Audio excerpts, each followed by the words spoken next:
নিয়ে খবর প্রকাশিত হবার পরে অনেকে বলছেন তাহলে যে এত আলোচনা সেটার কোনো কিছুই কি নির্বাচনের আগে বাস্তব রূপ নেবে কিনা সে নিয়ে সংশয় তৈরি হয়, এবং অনেকে বলছেন যে তাহলে যারা ক্ষমতায় আসবেন তাদের উপরেই কি সবকিছু নির্ভর করছে কিনা। এই ব্যাপারে কি খুব বড় ধরনের মতপার্থক্য দেখেন নির্বাচনের আগে একটা সমস্যা তৈরি হবার মতো?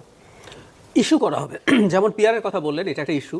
একইভাবে জুলাই সনদ, গণপরিষদ, নানান রকম ইস্যু আছে।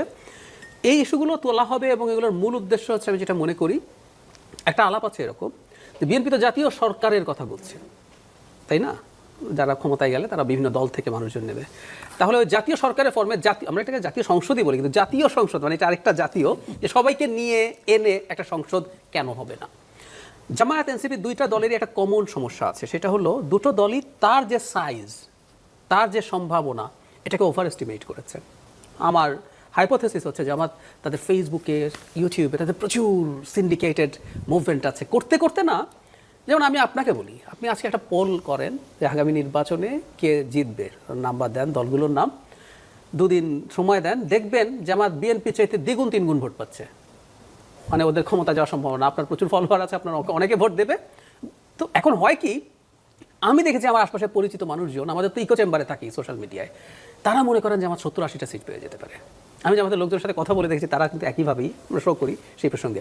এখন আমার বিবেচনা ওনারা সিট পাবে তো 15টা সর্বোচ্চ, 10টা থেকে 15। বেশি দিলেন, বেশি দিলাম। আচ্ছা, একই কথা এনসিপি জামাতপন্থী লোক। আচ্ছা আচ্ছা, একই কথা এনসিপির ক্ষেত্রে। এনসিপিও খেয়াল করবেন, দলটা শুরু করেছে বিরাট একটা লঞ্চিং দিয়ে। এনসিপি হওয়ার আগেই তাদের দুটো সংগঠন ঢাকায় অত্যন্ত গুরুত্বপূর্ণ দুটো কমার্শিয়াল স্পেসে অফিস করেছেন। বাংলাদেশের দলের লঞ্চিং এভাবে হয় না। এক্সট্রাভ্যাগান্ট একটা ইফতার পার্টি করেছেন, যেখানে যেখানে যাচ্ছেন সেখানে বিরাট শোডাউনের চেষ্টা, আমরা কথ্য ভাষায় যেটা বলি। এখন তাদেরও তো নির্বাচনে কিছু পারফর্ম করে দেখাতে হবে। যেমন আমি মনে করি, আপনি 70-80টার হাইপ তৈরির পর যদি 10-15 সিট পান, আপনার রাজনীতি হুমকির মুখে পড়ে যাবে, মারাত্মক।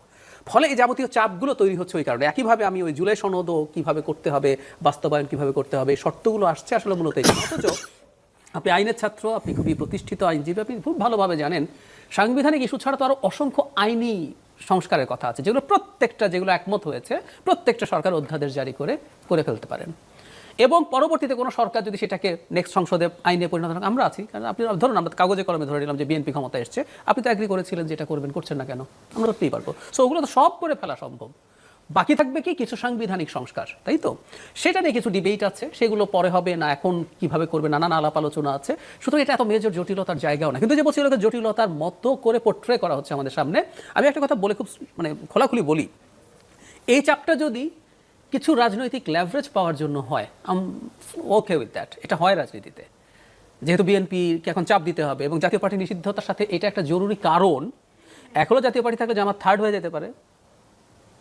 আরেকটা বড় কারণ হচ্ছে, জাতীয় পার্টি যদি না থাকে, বাকি দলগুলো বিএনপির উপরে তীব্র চাপ দিতে পারে যে আমরা যদি নির্বাচনে না যাই তাহলে কিন্তু বিএনপির জন্য খুব মেজর একটা প্রবলেম, বিপক্ষে কেউ নাই। এখানে একটা প্রশ্ন ঘুরে ফিরে আসে যে জাতীয় পার্টি কি শুধুই জাতীয় পার্টি হিসেবে নির্বাচনে থাকবে, নাকি জাতীয় পার্টি আসলে আওয়ামী লীগের প্রতিনিধি হয়ে? কোনো সমস্যা নাই। তো আমি যদি এখন খোলাখুলি বলি, আওয়ামী লীগের নিষিদ্ধতা নিয়ে আলাপ আছে, ওটার বিচার হবে, আওয়ামী লীগ নিষিদ্ধ হতে পারে। ধরেন গোপালগঞ্জে একজন কলেজ টিচার, উনি আওয়ামী লীগের কোনো পোস্টে ছিলেন না, উনি আওয়ামী লীগ সমর্থক হিসাবে এলাকার লোকজন চেনেন, উনি তো স্বতন্ত্র দাঁড়াতে পারেন না?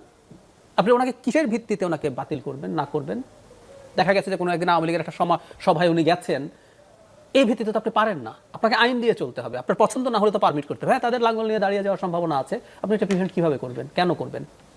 আমি সরিয়ে রাখি, ওনাকে কি ইন্ডিপেন্ডেন্ট ইলেকশন করতে দেওয়া যাবে না? যিনি ইভেন আওয়ামী লীগের যদি পদে থাকা কেউ হয়, যার বিরুদ্ধে ফৌজদারি অপরাধ নেই, যিনি ফেরারি না, এই যে আজকে যেগুলো হয়েছে সব যদি হয়ে থাকে, ক্রাইটেরিয়া ফুলফিল করলে উনি নির্বাচন করতে কেন পারবেন না? আমি বারবার একটা কথা বলছি, আওয়ামী লীগের নিষিদ্ধতা কোর্টে আছে, কোর্টে সেটার ডিসিশন হবে, সেই বিচারে যদি নিষিদ্ধ হবে, এখন কার্যক্রম বন্ধ আছে, দলের নামে তারা এবার নির্বাচন করতে পারছে না, I am fine with that. কিন্তু আওয়ামী লীগের বাকি সব কেউ যদি ক্রাইটেরিয়া ঠিকঠাক মতো ম্যাচ করে, উনি নির্বাচন করবেন। তো সুতরাং যদি করে, জাতীয় পার্টি থেকে করবে, আমাদের মেনে নিতে হবে। আমরা ডেমোক্রেসির কথা বলি, কিন্তু আমরা আমার যেটার সাথে একমত না বা পছন্দসই না সেটাও মেনে নেব না, এটা তো হতে পারে না। আমি একটা ছোট উদাহরণ দিই, আমি আজকে একটা ছোট কথা বলছিলাম এটা নিয়ে। ধরেন আজকে আপিল বিভাগ যদি বলতো ডাকসু নির্বাচন স্থগিতই থাকবে, আমরা কি করতাম? এই আপিল বিভাগ তো হাসিনার আপিল বিভাগ না, এই আপিল বিভাগ নবগঠিত আপিল বিভাগ, বলতেই তো পারে। তাহলে মেনে নিতে হবে ফর গডস সেক, যে আদালত বলে একটা জিনিস আছে, ওখানে আমার পছন্দসই রায় নাও হতে পারে। হাইকোর্টের রায়ের পর এরকম একজনের মন্তব্য ফেসবুকে ছড়ালো না যে ডাকসু স্থগিত না, দরকার হাইকোর্ট স্থগিত করে দেবো। মানে আমাদের তো এই মেন্টালিটি রয়ে গেছে। আমাদের বুঝতে হবে যে ডেমোক্রেটিক কান্ট্রি কিভাবে রান করে। আমার অপছন্দসই আছে, আওয়ামী লীগের ওই লোক আওয়ামী লীগ করে আমি জানি, তার বিরুদ্ধে এটা নাই, উনি নির্বাচন করলে আমাকে অ্যাকসেপ্ট করে, এবং উনি যদি নির্বাচিত হয়ে পার্লামেন্টে আসে স্বতন্ত্র হিসাবে আমি যদি বলি বা লাঙ্গল নিয়ে, আমাকে এটা অ্যাকসেপ্ট করতে হবে। জি।